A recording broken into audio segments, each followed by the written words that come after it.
नमस्कार विद्यार्थी मित्रांनो, परिवर्तन सरळ सेवा या आपल्या ऑनलाईन प्लॅटफॉर्मवर मी प्रफुल्ल कुमार तुम्हा सर्वांचं मनापासून स्वागत करतो। एक आनंदाची आणि शुभवार्ता घेऊन मी तुमच्या पुढे आलेलो आहोत। शुभवार्ता अशी आहे की अलीकडेच तुम्हाला माहित आहे की महाराष्ट्रामध्ये आचारसंहितेची परिस्थिती आहे आणि निवडणुकांचं सगळं सत्र सुरू आहे आणि या सगळ्या निवडणुकीच्या सत्रांमध्ये प्रशासन सुद्धा बिझी आहे। आपल्यालाही माहिती होती की आता कुठली जाहिरात येणार नाही, मात्र निवडणुकीनंतर महाराष्ट्र शासनाच्या विविध विभागाच्या जाहिराती प्रसिद्ध होतील असं महाराष्ट्र शासनाने सुद्धा वेळोवेळी वेगवेगळ्या डिपार्टमेंटनी आपल्याला सांगितलेलं आहे। त्याच्या सगळ्या अपडेट सुद्धा मी तुम्हाला वेळोवेळी दिलेल्या आहे। मात्र या सगळ्या गोंधळलेल्या परिस्थितीमध्ये एक सुखद धक्का ज्याला आपण म्हणतो की हायकोर्टाने आपल्याला दिला आहे। हायकोर्टाची एक मोठी पदभरती या ठिकाणी आलेली आहे। मला असं वाटतं की 2019 नंतर एक आलेली भव्य दिव्य अशा पद्धतीची ही जाहिरात आहे आणि ज्यांचं क्वालिफिकेशन ग्रॅज्युएशन सोबतच टायपिंग आहे अशांसाठी एक सुवर्ण संधी आहे। ही गोष्ट या ठिकाणी लक्षात घ्या। ज्यांना मुंबईमध्ये, नागपूरमध्ये आणि छत्रपती संभाजीनगरमध्ये त्या ठिकाणी नोकरी करायची आहे किंवा त्या आसपासच्या भागातील तुम्ही असाल किंवा त्या ठिकाणी तुम्हाला नोकरी करणं शक्य असेल तर निश्चितपणे एक सरकारी नोकरी आपल्याला या जाहिरातीच्या माध्यमातून मिळवता येणार आहे। ही गोष्ट लक्षात घ्या। खरं तर ही जाहिरात काल प्रसिद्ध झाली आणि आता मीडिया इतकी फास्ट आहे की जवळपास तुमच्यापैकी आता जो काही व्हिडिओ पाहणारा तुमचा वर्ग असेल त्यापैकी काही लोकांना ही माहितही असेल, मात्र त्याही नंतर अनेक शिक्षक बंधूंचे त्या ठिकाणी व्हिडिओ पाहिल्यानंतर त्यांचं सगळं एक्सप्लेनेशन पाहिल्यानंतर सुद्धा काही प्रश्न माझ्यापर्यंत आलेले होते। म्हणून पुन्हा एकदा या सगळ्या संदर्भात बोलण्यासाठी मी तुमच्या समोर आलेलो आहोत। ही संपूर्ण जाहिरात काय आहे, कशा पद्धतीने सिलेक्शन लिस्ट त्या ठिकाणी लागणार आहे, आपल्याला काय काय करावं लागणार आहे, वेटिंग लिस्ट म्हणजे काय आणि संभाव्य येणाऱ्या काळातल्या रिक्त पदांची संख्या लक्षात घेता असं हायकोर्टाने या ठिकाणी म्हटलेलं आहे। त्यामुळे अंदाजित किती पदं भरली जाणार आहे, पहिल्या टप्प्यामध्ये मेरिटमध्ये आलेल्या लोकांना किती लोकांना त्या ठिकाणी आपल्याला जॉईनिंग लेटर मिळणार आहे आणि वेटिंग लिस्ट जवळपास किती वर्षपर्यंत चालते आणि या सगळ्या संदर्भानं असलेली अहर्ता म्हणजे ज्याला आपण म्हणतो शैक्षणिक अहर्ता आणि या सगळ्या संदर्भानं असलेले परीक्षेचे टप्पे कशा पद्धतीचे आहे, म्हणजे इथे एक्झाम ज्याला आपण स्क्रीनिंग टेस्ट हायकोर्ट म्हणतो जनरली, तिथे स्क्रीनिंग टेस्ट कशा पद्धतीने होणार आहे, त्यानंतर टायपिंग टेस्ट कशा पद्धतीची होणार आहे आणि या ठिकाणी वायवा वॉइस म्हणजे काय तर एक मुलाखतीचा टप्पा सुद्धा तुम्हाला फेस करावा लागणार आहे। जनरली आपण जर पाहिलं तर महाराष्ट्रामध्ये कुठल्याच नॉन गॅजेटेड पदांसाठी आपल्याला PSI वगळता जनरली आपल्याला मुलाखतीचा टप्पा पार करावा लागत नाही, मात्र या ठिकाणी हायकोर्टानं तुम्हाला मुलाखत सुद्धा लागू केलेली आहे। म्हणून इथे तयारी करत असताना आपल्याला परीक्षा सुद्धा द्यावी लागणार आहे, जी की MCQ बेसची असते। आपण जनरली इतर ज्या सगळ्या परीक्षा देतो त्या पद्धतीची आणि सोबतच आपली टायपिंग टेस्ट म्हणजे प्रत्यक्षात स्किल टेस्ट त्या ठिकाणी हायकोर्ट आपल्या सगळ्या प्रीमाइसेस मध्ये कंडक्ट करतोय। त्या ठिकाणी जाऊन तुम्ही जर क्वालिफाय झालात स्क्रीनिंग टेस्ट नंतर तर तुम्हाला टायपिंग टेस्ट द्यावी लागणार आहे, त्यानंतर मुलाखतीचा टप्पा, सोबतच शैक्षणिक अर्हता काय असणार आहे आणि इतर कोणकोणत्या गोष्टी या सगळ्या संदर्भात आपण इथे तुमच्याशी संवाद साधतो आहे। नंबर 1 इथे लक्षात घ्या, ही मुंबई हायकोर्टाची जाहिरात आहे आणि त्यामध्ये काय काय उल्लेख केलेला आहे तो स्टेप बाय स्टेप आपण पाहण्याचा प्रयत्न करू। नंबर 1, तुम्हाला जे काही ऍप्लिकेशन फॉर्म भरायचा आहे तो कुठे न जाता काय करायचं आहे, ऑनलाईन भरायचा आहे। ही गोष्ट या ठिकाणी लक्षात घ्या आणि या सगळ्या संदर्भाने ही जी जाहिरात आता पब्लिश झाली यामध्ये सिलेक्शन लिस्ट लागणार आहे, सोबतच वेटिंग लिस्ट लागणार आहे आणि संभाव्य जे काही त्याला आपण काय म्हणतो की येणाऱ्या काळातली सेवानिवृत्ती म्हणजे ज्याला आपण रिटायरमेंट म्हणतो ती सुद्धा लक्षात घेता एक मोठी जाहिरात या ठिकाणी बॉम्बे हायकोर्टाने आपल्याला दिलेली आहे। इथे आपण मुंबई जरी म्हणत असलो तरी कोर्टाने याचा उल्लेख हा बॉम्बे हायकोर्ट असाच केलेला आहे। इथे आता औरंगाबादचं नाव छत्रपती संभाजीनगर ऑफिशियली झालं, मात्र कोर्टाच्या बाबतीमध्ये अजूनही औरंगाबाद हा शब्द दिसतो। ही गोष्ट लक्षात घ्या।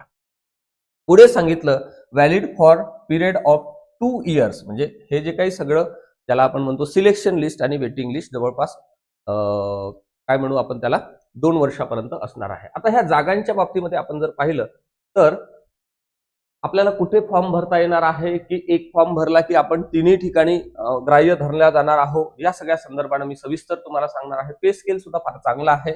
S10 म्हणजे निश्चितपणे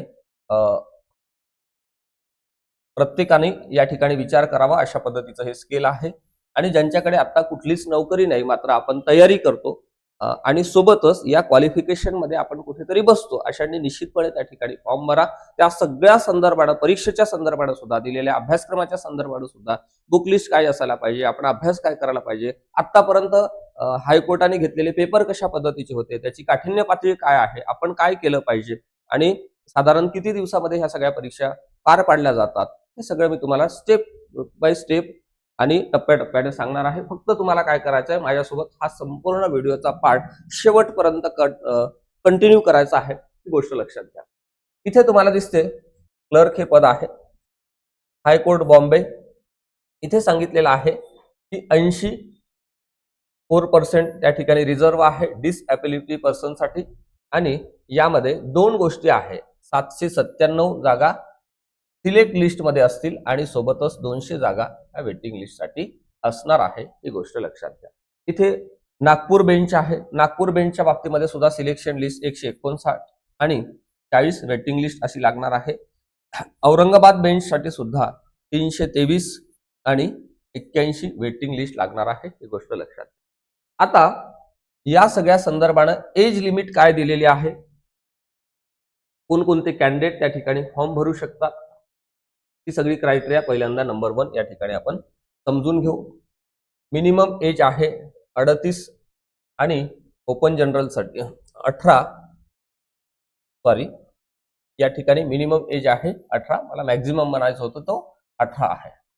ठीक आहे, म्हणजे कमीत कमी तुमचं वय 18 पाहिजे आणि जास्तीत जास्त 38 पाहिजे, ही गोष्ट लक्षात घ्या. त्यानंतर तुम्हाला दिसते इथे ओबीसी असेल किंवा त्यानंतर एसटी असेल, एससी असेल, यांच्यासाठी म्हणजे मागास जातीतील बंधू भगिनींसाठी 18 ते 43 अशा पद्धतीची वयांच्या बाबतीतली अट आहे. म्हणजे कमीत कमी तुमचं वय हे 18 असायला पाहिजे ओपनसाठी आणि जास्तीत जास्त 38 असलं पाहिजे. कॅटेगरीसाठी कमीत कमी 18 आणि जास्तीत जास्त 43 असं असलं पाहिजे, ही गोष्ट या ठिकाणी लक्षात घ्या. त्यानंतर तुम्हाला दिसते, पुढे जाऊ आपण, या जाहिरातीमध्ये अजून कोणकोणत्या गोष्टी दिल्या त्या स्टेप बाय स्टेप समजून घेण्याचा आपण प्रयत्न करू. बघा, आता इथे एज्युकेशनच्या बाबतीमध्ये जर पाहिलं आपण तर इथे तुम्हाला दिसते तुमची डिग्री कंप्लीट पाहिजे नंबर 1. मग ती तुमची इग्नोची असू द्या, यशवंतराव चव्हाण महाराष्ट्र मुक्त विद्यापीठ नाशिकची असू द्या किंवा महाराष्ट्रातल्या कुठल्याही युनिव्हर्सिटीची असू द्या, मग ती अमरावती असू द्या किंवा नागपूर असू द्या, शिवाजी विद्यापीठ कोल्हापूर असू द्या किंवा पुणे युनिव्हर्सिटी असू द्या, सोलापूर असू द्या, कुठलीही विद्यापीठ असू द्या, त्या ठिकाणची डिग्री तुम्हाला त्या ठिकाणी लागणार आहे. आणि इथे सांगितलेलं आहे preference will be given to the holder of degree in law, म्हणजे तुमची ज्याला आपण ग्रॅज्युएशन म्हणतो त्यासोबतच जर तुमच्याकडे लॉ डिग्री असेल तर प्रिफरन्स आम्ही देऊ, असं हायकोर्टाने स्पष्टपणे सांगितलेलं आहे. म्हणजे 2 कॅन्डिडेट त्या ठिकाणी आले आणि एकाकडे लॉ डिग्री आहे आणि दुसऱ्याकडे बीकॉम आहे, बीए आहे, बीएससी आहे, इंजिनिअरिंग आहे, मेडिकल आहे, तर आम्ही लॉ असणाऱ्या कॅन्डिडेटला त्या ठिकाणी प्रिफरन्स देऊ. कारण ह्या सगळ्या संदर्भानं जे काही कामकाज चालणार आहे ते कायदेविषयक असणार आहे. संविधानातल्या सगळ्या महत्वाच्या बाबी त्यांना त्या ठिकाणी टाईप कराव्या लागणार आहे आणि हायकोर्टाचं जे काही कामकाज चालतं त्या सगळ्या संदर्भानं एक लॉ ग्रॅज्युएट असेल तर निश्चितपणे ते जे कामकाज आहे ते अजून गतिमानतेनं चालेल असा हायकोर्टाचा निश्चितपणे अनुभव आहे. म्हणून त्यांनी या ठिकाणी क्वालिफिकेशन मध्ये आपल्याला प्रिफरन्स सांगितलेला आहे की जनरली लॉ ग्रॅज्युएट असेल, मी याला काय करतो, बॉक्स करतो, लॉ आला, तुम्ही लक्षात घ्या. आणि ह्या प्रिफरन्स बॉक्सला सुद्धा मी काय करतो, आत्ताच आपण ही गोष्ट क्लिअर करून घ्यायची, म्हणजे जाहिरातीमध्ये जवळपास सगळ्या गोष्टी व्यवस्थित दिलेल्या असतात. पुढे बघा, पुढे आपल्याला दिसते इंग्लिश टायपिंग लागणार आहे आणि त्याची स्पीड किती असणार आहे, 40. मी यालाही बॉक्स करतो, इंग्लिश टायपिंग. ठीक आहे, आणि ही पीडीएफ सुद्धा मी तुम्हाला आपल्या परिवर्तन सरळ सेवा या चॅनलवर तुमच्या माहितीसाठी टाकून देतो. इथे तुम्ही त्या गोष्टी लक्षात ठेवण्याचा निश्चितपणे प्रयत्न करा. चला पुढे जाऊ आपण. म्हणजे तुम्हाला एक गोष्ट लक्षात आलेली असेल की इथे काय पाहिजे, टायपिंग सर्टिफिकेट सुद्धा पाहिजे आणि सोबतच आपण ग्रॅज्युएट असायला पाहिजे, अशा पद्धतीची कंडिशन त्यांनी त्या ठिकाणी आपल्याला सगळ्या संदर्भानं दिलेली आहे, ही गोष्ट लक्षात घ्या. म्हणजे नंबर 1. त्यानंतर तुम्हाला दिसते कॅरेक्टर सर्टिफिकेट वगैरे तुम्हाला माहित आहे. आता इथे सगळ्यात महत्वाचा टप्पा, फॉर्म भरल्यानंतरचा सगळ्यात महत्वाचा टप्पा असतो तो म्हणजे आता प्रत्यक्ष परीक्षेला सामोरे जात असताना आपल्याला परीक्षेचे टप्पे कशा पद्धतीचे आहेत त्या गोष्टी आपण या ठिकाणी समजून घेऊ. बेसिकली इथे तुम्हाला दिसते screening test, assessment of the candidate मध्ये इथे दिसते screening test. Minimum passing mark 45, total mark आहे इथे 90, म्हणजे 50% पासिंग लागतं या ठिकाणी. ठीक आहे, म्हणजे एखाद्याला 44 मार्क असेल तर तो काही कामाचा नाही. हायकोर्टाच्या या पदभरतीच्या संदर्भाने त्याला 45च्या वरच लागतात, ही गोष्ट लक्षात घ्या. ड्युरेशन आहे 1 hour, म्हणजे 1 तासामध्ये तुम्हाला हा संपूर्ण पेपर सोडवायचा आहे, जी की स्क्रीनिंग टेस्ट तुमची आहे. Written test paper should be the objective multiple choice question on the following subject. म्हणजेच काय, तर तुमची परीक्षा ही MCQ बेसची असणार आहे, म्हणजे एक प्रश्न त्याला 4 पर्याय अशा पद्धतीचा पेपर सेट तुमचा या ठिकाणी असणार आहे. त्यानंतर आता यासाठी सिलेबस दिलेला आहे, त्यामध्ये सांगितलं मराठी, इंग्रजी, general knowledge, general intelligence, arithmetic आणि कम्प्युटर अशा पद्धतीने या ठिकाणी हे 6 घटक दिलेले आहे. आता यामध्ये तुम्ही जर पाहिलं तर मराठीसाठी 10 मार्क त्यांनी ठेवलेले आहे, इंग्लिशसाठी 20 मार्क ठेवलेले आहे, जनरल नॉलेजसाठी 10 मार्क ठेवलेले आहे, जनरल इंटेलिजन्ससाठी म्हणजे ज्यांना आपण सामान्य बुद्धिमत्ता म्हणतो, तर्कशक्ती वगैरे सगळं, यामध्ये 20 गुण दिलेले आहे. अंकगणिताच्या बाबतीमध्ये 20 गुण दिलेले आहे आणि बेसिक कम्प्युटरच्या बाबतीमध्ये म्हणजे कम्प्युटर आणि कम्प्युटर अवेअरनेस या सगळ्या संदर्भानं 10, म्हणजे याची टोटल जर तुम्ही केली तर हे किती होते, 90 होते. आणि ह्या 90 पैकी आपल्याला कुठल्या एरियात तुम्ही जास्त घ्या किंवा कुठल्या एरियामध्ये कमी मार्क्स मिळू द्या, मात्र तुम्हाला 45च्या वर जर असेल तर त्यानंतर मेरिट लिस्ट लागणार आहे. आणि 45च्या वरचे जे सगळे कॅन्डिडेट आहे त्या सगळ्या कॅन्डिडेटला जवळपास आपल्याला जो दुसरा टप्पा आहे म्हणजे ज्याला आपण स्किल टेस्ट म्हणतो, टायपिंगची टेस्ट म्हणतो, त्यासाठी ते क्वालिफाय करणार आहे, ही गोष्ट लक्षात घ्या. आता यासाठी काही सिलेबस दिला आहे का, तर निश्चितपणे तो पुढे डिटेलमध्ये दिलेला आहे. त्याहीसाठी काय करायचं, कुठले पुस्तकं वापरायचे, कुठले नोट्स वापरायचे, या सगळ्या गोष्टी मी तुम्हाला स्टेप बाय स्टेप सांगत जाणार आहे. आणि एक 3-4 व्हिडिओच्या माध्यमातून याची संपूर्ण स्ट्रॅटेजी सुद्धा तुमच्यासाठी घेऊन येणार आहोत की तुम्ही प्रत्यक्षात या परीक्षेमध्ये यश मिळवण्यासाठी किमान कोणत्या गोष्टी करणं अपेक्षित आहे हे सुद्धा मी तुम्हाला सांगणार आहे. कुठेच काही काळजी करू नका. ओके, चला आता हाही पार्ट झाला. त्यानंतरच्या पार्टकडे आपण जाऊ. आता या पार्ट मध्ये बघा काय दिलेलं आहे, इथे तुम्हाला कळेल, if the candidate fail in screening test he or she will not be considered for the typing test. म्हणजेच काय, तुम्ही पहिल्या टेस्टमध्ये म्हणजे जी MCQ बेसची आपली स्क्रीनिंग टेस्ट होणार आहे, म्हणजे पेपर होणार आहे, सरळ आपल्या साध्या गावाकडच्या भाषेत तुम्हाला सांगतो की पेपर होणार आहे. पेपरमध्ये काय असणार आहे, आत्ताच त्यांनी आपल्याला सांगितलं की तुम्हाला मराठीवरचे प्रश्न असणार आहे, इंग्रजीवरचे प्रश्न असणार आहे, तुम्हाला सामान्य ज्ञानावरचे प्रश्न असणार आहे, बुद्धिमत्तेचे प्रश्न असणार आहे, तुम्हाला अंकगणितावरचे प्रश्न असणार आहे आणि तुम्हाला बेसिक कम्प्युटर नॉलेजवर आधारित प्रश्न विचारले जाणार आहे असं स्पष्ट सांगितलं. आणि या सगळ्या संदर्भानं तुम्हाला 90 प्रश्न विचारले जाणार आहे, त्याचं मार्किंग सिस्टीम सुद्धा सांगितलेली आहे. आणि त्या 90 पैकी 45च्या वर जर मार्क तुम्हाला मिळत असेल तर आणि तरच तुमची त्या ठिकाणी निवड किंवा ज्याला आपण काय म्हणतो की दुसऱ्या टप्प्यासाठी विचार केला जाणार आहे. तो दुसरा टप्पा आहे टायपिंग टेस्टचा, ही गोष्ट लक्षात घ्या. जर एखाद्या कॅन्डिडेटला 44 मार्क मिळालेले असेल तर तो कॅन्डिडेट त्या ठिकाणी काय होत नाही, पात्र होत नाही असं या सेंटेन्सला म्हणायचं आहे, ही गोष्ट लक्षात घ्या. पुढे तुम्हाला दिसते minimum passing marks 10, duration 10 minutes. आता हे जे एकूण गुण आहे, इथे काय आहे, एकूण गुण आहे, मी याला काय करतो, एकूण गुण असं लिहितो. आता या टायपिंग टेस्टसाठी मार्क्स ठेवलेले आहे किती, 20. मिनिमम पासिंग मार्क किती, 9. म्हणजे इथे सुद्धा 50% क्रायटेरिया ठेवलेली आहे.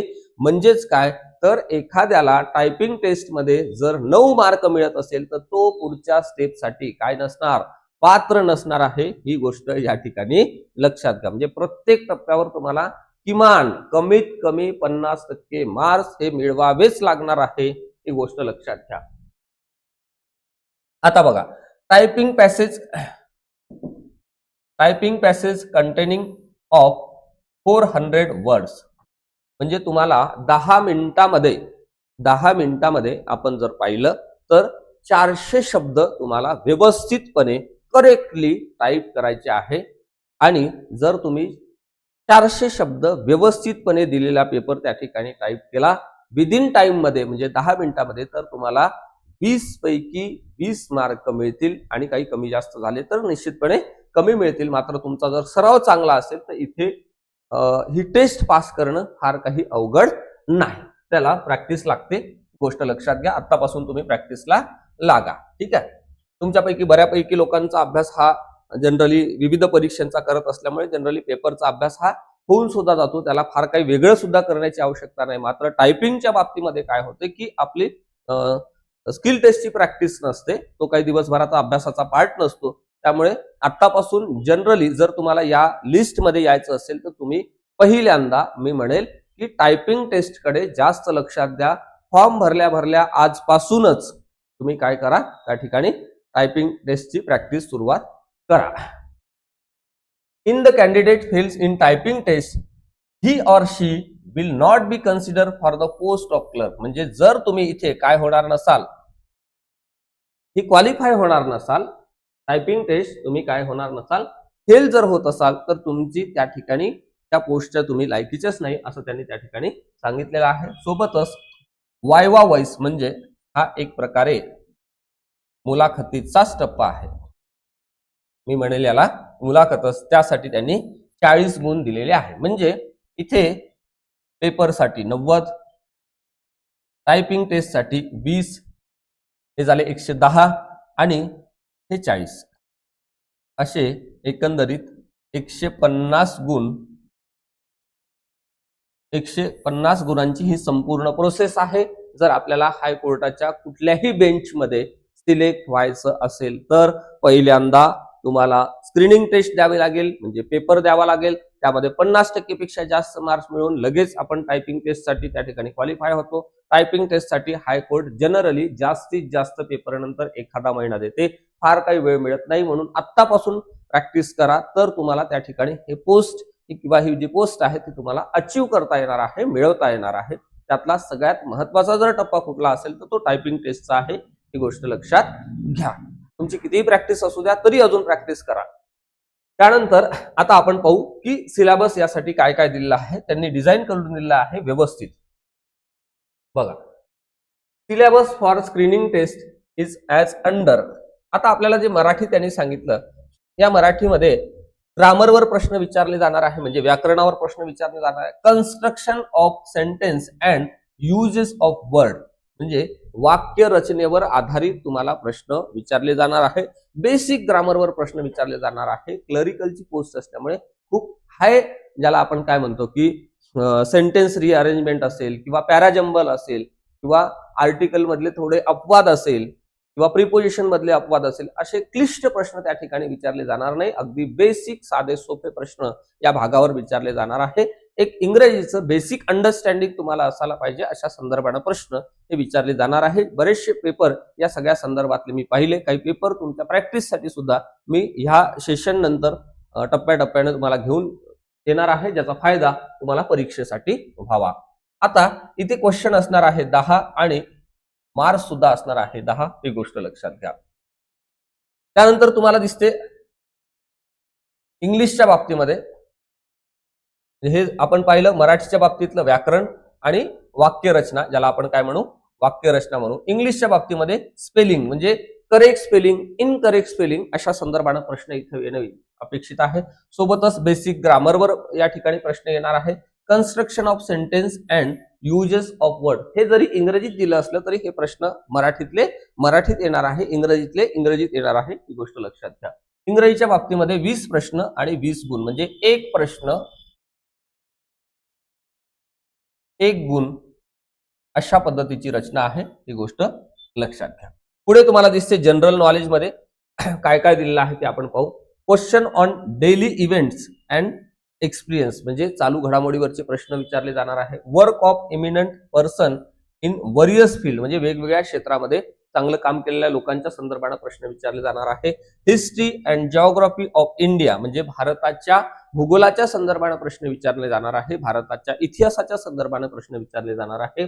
स्पेशली रिलेटेड टू महाराष्ट्र म्हणजे हा संपूर्ण घटक आपल्याला सामान्य ज्ञानाच्या संदर्भामध्ये त्यातलं महत्वाच्या व्यक्तींचं योगदान असू द्या किंवा चालू घडामोडीचा पार्ट असेल त्यामध्ये प्रादेशिक अंतर्गत महाराष्ट्रातल्या घडामोडींवर प्रश्न विचारले जाणार आहे. आधुनिक भारताच्या विशेषतः महाराष्ट्राच्या इतिहासाच्या संदर्भाने प्रश्न विचारले जाणार आहे. भारताच्या भूगोलामध्ये सुद्धा महाराष्ट्राच्या भूगोलाचं वेटेज हे जास्त असणार आहे कारण त्यांनी स्पष्टपणे आपल्याला सांगितलं स्पेशली रिलेटेड टू महाराष्ट्र अशा पद्धतीचे प्रश्न असेल जे प्रश्न 10 असेल आणि ज्यासाठी 10 गुण दिलेले असणार आहे. ही गोष्ट लक्षात घ्या. पुढे तुम्हाला दिसते इथे त्यानंतरच्या टप्प्यामध्ये general intelligence question to test quantitative aptitude म्हणजे तुम्हाला अतिशय कमी वेळेमध्ये अचूकपणे निर्णय घेण्याची क्षमता तुमच्याकडे आहे का हे तपासण्यासाठी काही प्रश्न इथे विचारले जाणार आहे. जे प्रश्न 20 असतील आणि त्यासाठी गुण सुद्धा 20 दिलेले आहेत. अरिथमेटिक म्हणजे अंकगणित ज्यामध्ये addition, subtraction, multiplication, division, average, percentage and decimal fraction म्हणजे ह्या सगळ्या घटकांवर त्या ठिकाणी प्रश्न विचारले जाणार आहे. बेरीज, वजाबाकी, गुणाकार, भागाकार बरोबर आहे. या सगळ्या संदर्भाने आणि त्याच्याशी आधारित सगळे इतर घटकांवर प्रश्न हे 20 विचारले जाणार आहे आणि त्यासाठी 20 गुण आहे. कम्प्युटर रिलेटेड जनरल क्वेश्चन या ठिकाणी शब्द वापरलेला आहे सामान्य अगदी बेसिक कम्प्युटरचं नॉलेज. मी काय म्हणेन तुम्हाला बेसिक कम्प्युटरचं नॉलेज या ठिकाणी विचारलं जाणार आहे. अगदी रॅम म्हणजे काय आहे, सीपीयूचा लॉंग फॉर्म का होतो, रॅमचा लॉंग फॉर्म का होतो, जीबी म्हणजे काय, किती जीबी म्हणजे किती, या सगळ्या संदर्भात प्रश्न इथे बेसिकली विचारले जाणार आहे. कम्प्युटरचा जनक कोण आहे बरोबर आहे. सुपर कम्प्युटरच्या संदर्भात सुद्धा प्रश्न इथे येणं अपेक्षित आहे. इथे 10 प्रश्न आणि 10 गुणांसाठी असा हा पूर्णतः 90 गुणांचा पेपर आहे. ही गोष्ट लक्षात. एकूण गुण 90 असणार आहे. ही गोष्ट लक्षात घ्या. पुढे तुम्हाला दिसते the English typing test will be taken on computer only म्हणजे तुमची जी काही टायपिंग टेस्ट आहे ठीक आहे ती सुद्धा कम्प्युटरवरच होणार आहे. ज्या जुन्या मशिनरी होत्या तशा पद्धतीच्या मशीनवर आपल्याला टाईप करण्याची आवश्यकता नाही. कम्प्युटर बेस्ड ही सगळी टेस्ट होणार आहे. ही गोष्ट लक्षात घ्या. पुढे तुम्हाला दिसते the time table venue of test म्हणजे ह्या सगळ्या टेस्टचं टाइम टेबल, ठिकाण कोणतं असणार आहे, voice and the result of recruitment process at all stages shall be displayed on the official website of the Bombay High Court only म्हणजे या सगळ्या संदर्भानं तुमची परीक्षा कुठे होणार आहे, कोणत्या वेळेमध्ये होणार आहे आणि त्या परीक्षेचं स्वरूप कशा पद्धतीचं असणार आहे, सोबतच तुमची मुलाखत कुठे होणार आहे, तुमची स्क्रीनिंग टेस्ट कुठे होणार आहे, तुमची टायपिंग टेस्ट कुठे होणार आहे, या सगळ्या संदर्भातल्या अपडेटसाठी तुम्ही बॉम्बे हायकोर्टाच्या ऑफिशियल वेबसाईटला वारंवार व्हिजिट करा असं त्या ठिकाणी हायकोर्टाने आपल्याला सांगितलेलं आहे. गोष्ट लक्षात घ्या. ठीक आहे. पुढे the candidate can download their hall ticket and for admit card for screening test, typing test and viva voce from their individual profile म्हणजे तुम्हाला पर्सनली मेसेज सुद्धा त्या ठिकाणी येणार आहे. तुमच्या प्रोफाईलमध्ये तुम्ही जर या ठिकाणी पात्र झाला असेल म्हणजे स्क्रीनिंग टेस्टसाठी किंवा टायपिंग टेस्टसाठी किंवा वायवासाठी ज्याला आपण मुलाखतीचा टप्पा म्हणू त्या प्रत्येक टप्प्यावर तुम्हाला पर्सनली सुद्धा त्यांचं आपण काय म्हणू की मेसेज येणार आहे प्रोफाईलमध्ये. The candidate are advise to visit the website from time to time म्हणजे तुम्हाला काय करायचं आहे या सगळ्या अपडेटसाठी तुम्हाला टाइम टू टाइम म्हणजे प्रत्येक वेळेला वेळोवेळी या सगळ्या वेबसाईटला बॉम्बे हायकोर्टाचं जे ऑफिशियल वेबसाईट आहे त्या ठिकाणी तुम्हाला व्हिजिट करायचं आहे असं त्यांनी हायकोर्टाने आपल्याला सांगितलेलं आहे. चला पुढे जाऊ आपण. आणि ती सुद्धा फी आपल्याला ऑनलाईन भरायची आहे एसबीआय कलेक्ट मधून आणि ही फी आहे 1000 रुपये प्रत्येक कॅन्डिडेटला त्या ठिकाणी फी भरायची आहे. म्हणजे आता ही ज्यावेळेस जाहिरात या अगोदर सुद्धा आली होती आणि 2019ला ज्यावेळेस मोठी जाहिरात आली होती त्यावेळेस मला वाटतं 25 रुपये की काहीतरी 100 रुपयाच्या आसपास फी होती. आता ही थोडीशी हायकोर्टाने वाढवलेली आहे कॅन्डिडेटसाठी. असू द्या तो काही पार्ट महत्वाचा नाही आहे. आता आपल्याला काय करायचं आहे की ही जी काही फी आपण भरतो, ही जी काही संधी आपल्या पुढे आलेली आहे, तो आपण तासनतास दिवसभर अभ्यास करतो. ज्या छोट्या मोठ्या आपल्या स्वप्नांसाठी म्हणा किंवा एखादी नोकरी लागावी त्यासाठी आपण डेडिकेशननं प्रयत्न करतो. त्या सगळ्या संदर्भानं आलेली एक चांगली संधी समजून त्या संधीचं कसं सोनं करायचं या प्रत्येक टप्प्यावर मी तुमच्यासोबत असणार आहे. तुम्हाला कुठेच काही काळजी करण्याची आवश्यकता नाही. त्या सगळ्या संदर्भानं तुमचे काही इतरही प्रश्न असतील तर मला कमेंट बॉक्सच्या माध्यमातून विचारण्याचा प्रयत्न करा. तुमच्या सगळ्या प्रश्नांचं निराकरण करण्यासाठी मी तुमच्यासोबत कायम सोबत आहे, ही गोष्ट लक्षात घ्या. आता पुढे आपण जाऊ. ही काही फीज जी आहे ती तुम्हाला या पद्धतीनं भरावी लागणार आहे आणि ही रिटर्न कधीच कुठल्याच टप्प्यावर तुम्हाला होणार नाही असंही त्यांनी त्या ठिकाणी सांगितलेलं आहे. यस, अजून काही यातल्या महत्वाच्या बाबी आहेत. त्यामध्ये हा एक महत्वाचा पॉइंट मला वाटतो, तो आहे इथे मी बॉक्स केलेला 3 नंबरचा. The candidate shall have to submit their application online only. म्हणजे तुम्हाला पोस्टानं वगैरे असं काही कुठे काही पत्रव्यवहार करायचा नाही आहे, ऑनलाईन फॉर्म भरायचा आहे.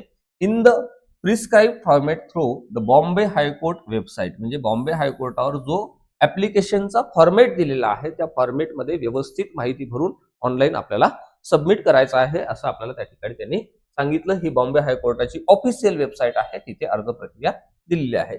Which link shall open at 11 AM on 15 December. म्हणजे 15 डिसेंबर पासून 15 डिसेंबर पासून फॉर्म भरणे सुरू होत आहे.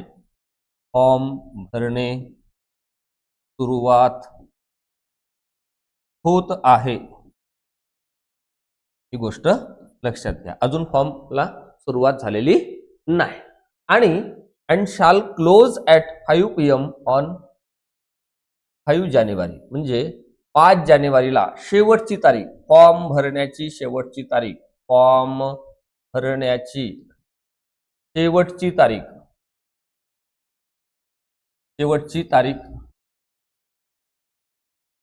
5 जानेवारी 2026 आहे, ही गोष्ट लक्षात घ्या. म्हणजे तुम्हाला डिसेंबर मध्येच फॉर्म भरायचा आहे, ही गोष्ट लक्षात घ्या. कारण काय होते, शेवटी काही इंटरनेट चालत नाही, सर्व्हर चालत नाही आणि काय अनेक प्रॉब्लेम येतात. डेट वाढली तर वाढते किंवा वाढत नाही. ठीक आहे, म्हणून आतापासून आपण काय करायचं, जसं सुरुवातीला 15 डिसेंबरला फॉर्म सुरुवात झाली की 15 डिसेंबर पासून 25 डिसेंबरच्या आसपास आपला फॉर्म भरून झाला पाहिजे. आणि डिसेंबर एंडला म्हणजे इयर एंड होते, मग 31 वगैरे बऱ्याचशा गडबडी तुमच्या मागे लागू सुद्धा शकतात. पण त्या सगळ्या संदर्भाने तुम्ही 25 डिसेंबरच्या आत आपला फॉर्म कसा भरता येईल याकडे व्यवस्थित लक्ष द्या आणि व्यवस्थित डॉक्युमेंट कलेक्ट करून ठेवा. त्या सगळ्या संदर्भाने काही अडचण आली तर मला निश्चितपणे कमेंटच्या माध्यमातून प्रश्न विचारण्याचा प्रयत्न करा. तुमच्या सगळ्या प्रश्नांना मी उत्तर त्या ठिकाणी प्रत्येक वेळेस देत असतो, त्याची काही तुम्ही काळजी करू नका. त्यानंतर पुढे आपण जाऊ.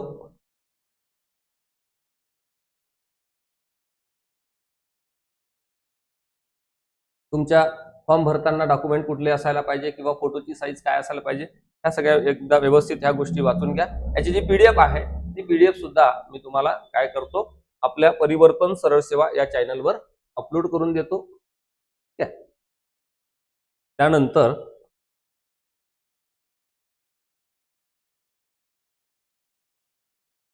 ओके, तर ह्या सगळ्या महत्वाच्या गोष्टी आपण मला वाटते ह्या सगळ्या जाहिरातीच्या अँगलनं डिस्कस केलेल्या आहे.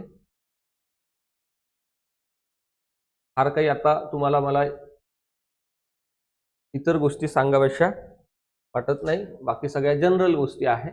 तुमचे ओरिजिनल डॉक्युमेंट वगैरे व्यवस्थित त्या ठिकाणी ठेवा.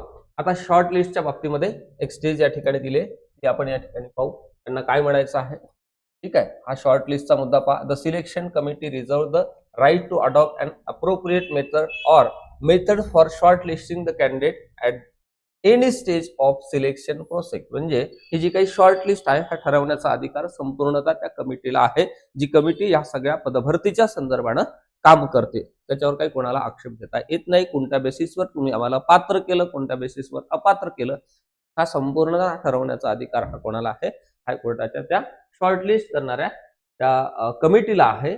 पूर्णतः त्यांच्याकडे ते हक्क दिलेले आहे. म्हणजे reserve the right to adopt an appropriate method जी कुठली मेथड त्यांनी त्या ठिकाणी ठरवलेली आहे ती सर्वांसाठी समान पातळीवर असणार आहे, ही गोष्ट लक्षात घ्या.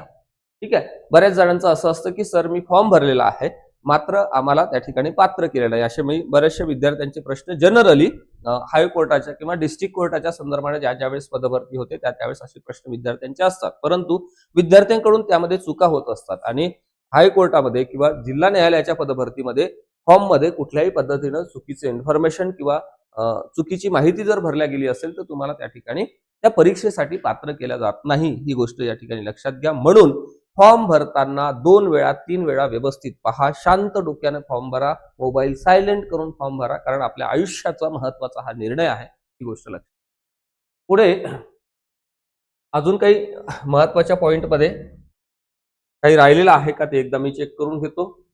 ठीक आहे. ओके, म्हणजे बऱ्यापैकी आपण जो एरिया आहे तो आता हॉल तिकीट आणि परीक्षेच्या संदर्भात सुद्धा ते आपल्याला वेबसाईटच्या माध्यमातून सांगणार आहे असं या ठिकाणी सांगितलेलं आहे. Okay, yes. तुमचे ओरिजिनल डॉक्युमेंट व्यवस्थित ठेवा असंही सांगतात. प्रत्येक टप्प्यावरती त्या ठिकाणी लागणार आहे. मुलाखतीच्या टप्प्यावर तुमची ओरिजिनल फाईल तुमच्यासोबत असणार आहे. आता हे सिलेक्ट लिस्ट आणि वेटिंग लिस्टच्या बाबतीतला एक महत्वाचा पॉइंट आहे, तो आपण या ठिकाणी डिस्कस करू. ठीक आहे.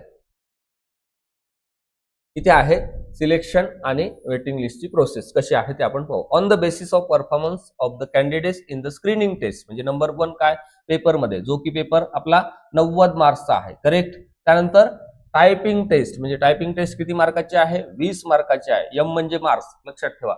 आणि वायवा वाईज म्हणजे मुलाखत किती मार्काची आहे, ही सुद्धा मला वाटतंय 110 आणि हे 40 मार्काचे आहे. असे 150 मार्काची तुमची पूर्णतः लिस्ट लागणार आहे.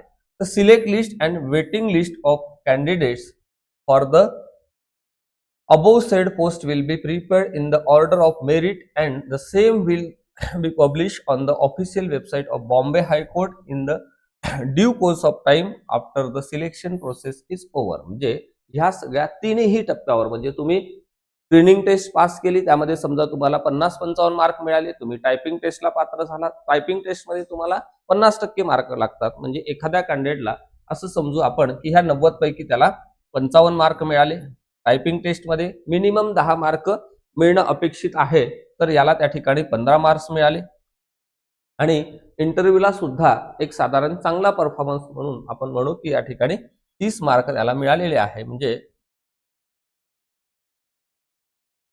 100 मार्क त्याला त्या 150 पैकी मिळालेले आहे. तिन्ही टप्प्यावर त्याने ही परीक्षा काय केली, उत्तीर्ण केली, असा त्याचा अर्थ आहे. ही गोष्ट लक्षात घ्या. म्हणजे या सेंटेन्सला हे सांगायचं आहे, करेक्ट. चला, आता अजून आपण पुढे काय दिलेलं आहे त्यात एकदा चेक करून घेऊ, पाहून घेऊ. ओके, अदर इन्स्ट्रक्शन मध्ये तुमचं मेडिकल त्या ठिकाणी एक्झामिनेशन होणार आहे, म्हणजे मेडिकल होणार आहे, आणि सोबतच पोलीस व्हेरिफिकेशन सुद्धा होणार आहे regarding character of the candidates. म्हणजे तुमच्यावर कुठल्याही पद्धतीचे गुन्हे दाखल नाही आहे किंवा तशा पद्धतीच्या स्टेशन डायरीला नोंदी नाही आहे, हे तुमचं तपासल्या जाणार आहे. पोलीस व्हेरिफिकेशन सुद्धा होणार आहे, आणि तुम्ही काम करण्यासाठी प्रशासनामध्ये हायकोर्टामध्ये मेडिकली फिट लागतं, शारीरिकदृष्ट्या तुम्ही सुदृढ लागतं, तर त्या सगळ्या संदर्भाने मेडिकल बोर्डाचं एक पत्र सुद्धा तुम्हाला लागणार आहे, असं त्यांनी या ठिकाणी सांगितलेलं आहे. ती गोष्ट लक्षात घ्या. म्हणजे एकंदरीत तुम्हाला सांगायचं म्हणजे की एक खूप चांगली संधी या ठिकाणी आपल्याला उपलब्ध झालेली आहे. आता ह्या संधीचं कसं सोनं करायचं आहे हे तुमच्या हातात आहे. खूप चांगल्या पगाराची नोकरी आपल्याला या तीनही ठिकाणी, म्हणजे बॉम्बे हायकोर्ट असेल किंवा नागपूर बेंच असेल, औरंगाबाद बेंच असेल, यापैकी कुठल्याही एकाच ठिकाणी तुम्हाला फॉर्म भरता येणार आहे. तुम्ही ते निवडायचं.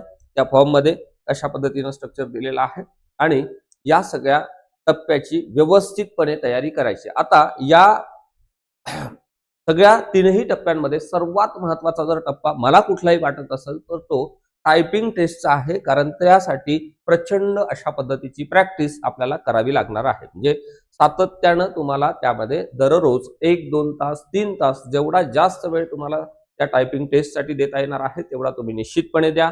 जो परीक्षेचा पार्ट आहे त्या परीक्षेच्या पार्टच्या संदर्भानं मराठी व्याकरण आणि इतर संबंधित सगळ्या घटकासाठी काय केलं पाहिजे इंग्रजी व्याकरण आणि संबंधित घटकासाठी काय केलं पाहिजे, सामान्य ज्ञानामध्ये जे कुठले विषय त्या ठिकाणी दिलेले आहेत त्यासाठी आपण कुठलं स्टडी मटेरियल वापरलं पाहिजे, काय स्ट्रॅटेजी असली पाहिजे, कशा पद्धतीचे प्रश्न आतापर्यंत या सगळ्या भागावर आलेले आहे आणि येणाऱ्या काळातली होऊ घातलेली ही जी परीक्षा आहे त्यासाठी आपल्याला कोणता घटक जास्त महत्वाचा आहे, चालू घडामोडी कोणत्या वर्षातल्या करायच्या आहे आणि प्रादेशिक मध्ये विशेषतः महाराष्ट्रामध्ये कोणकोणत्या घडामोडी अलीकडच्या काळात घडलेल्या आहेत की ज्याचा संदर्भ कुठल्या तरी स्पर्धा परीक्षेच्या अँगलने येतो आणि इथे सुद्धा कुठले प्रश्न कव्हर होणार आहे या सगळ्या संदर्भानं आणि विशेष म्हणजे गणित आणि बुद्धिमत्तेचा जो घटक आहे जनरली सरळ सेवेच्या परीक्षेमध्ये करंट कॉम्प्युटरचे जे प्रश्न आहे ते कधी विचारतात कधी विचारले जात नाही, मात्र या ठिकाणी कम्प्युटरवर आधारित बेसिक कम्प्युटरचं नॉलेज किंवा कम्प्युटर अवेअरनेस ज्याला म्हणतो आपण ते तपासण्यासाठी 10 प्रश्न 10 गुणांवर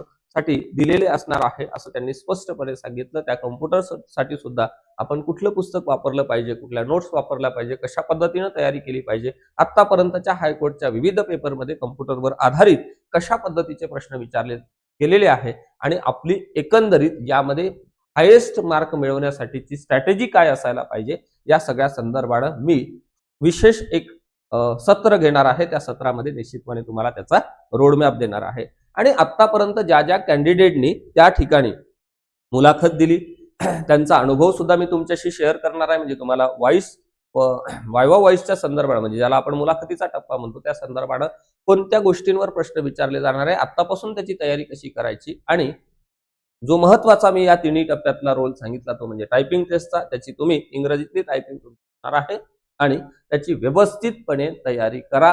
कुठल्या कीबोर्डवर होणार आहे किंवा या अगोदर ज्यावेळेस परीक्षा झाल्या त्या सगळ्या संदर्भानं कशा पद्धतीने त्या पार पडल्या आणि यशस्वी उमेदवारांशी सुद्धा संवाद साधून मी तुमच्यासाठी जो दुसरा व्हिडिओचा पार्ट घेऊन येतोय त्यामध्ये निश्चितपणे एक भरघोस अशा पद्धतीची यशासाठीची स्ट्रॅटेजी घेऊन येणार आहे। त्यासाठी थोडासा तुम्हाला वेट करावा लागणार आहे आणि लवकरात लवकर जसे फॉर्म सुरू झाले की फॉर्म भरा आणि अभ्यासाला लागा। कुठल्याही टप्प्यावर काही अडचण असेल तर मला कमेंटच्या माध्यमातून प्रश्न तुमच्या अडचणी माझ्यापर्यंत पोहोचवण्याचा एक प्रयत्न करा। तुमच्या सगळ्या ह्या प्रश्नांना उत्तर देण्यासाठी मी आणि माझी टीम तुमच्या सोबत कायम सोबत आहे ही गोष्ट लक्षात घ्या। आजच्या या जाहिरातीच्या सत्रामध्ये मी इथेच थांबण्याचा प्रयत्न करतो। लवकरच भेटू आपण या सगळ्या परीक्षेच्या तयारीच्या अँगलनं आणि या संधीचं सोनं करण्यासाठी आपली अभ्यासाची स्ट्रॅटेजी काय असायला पाहिजे त्या भागामध्ये। तोपर्यंत धन्यवाद।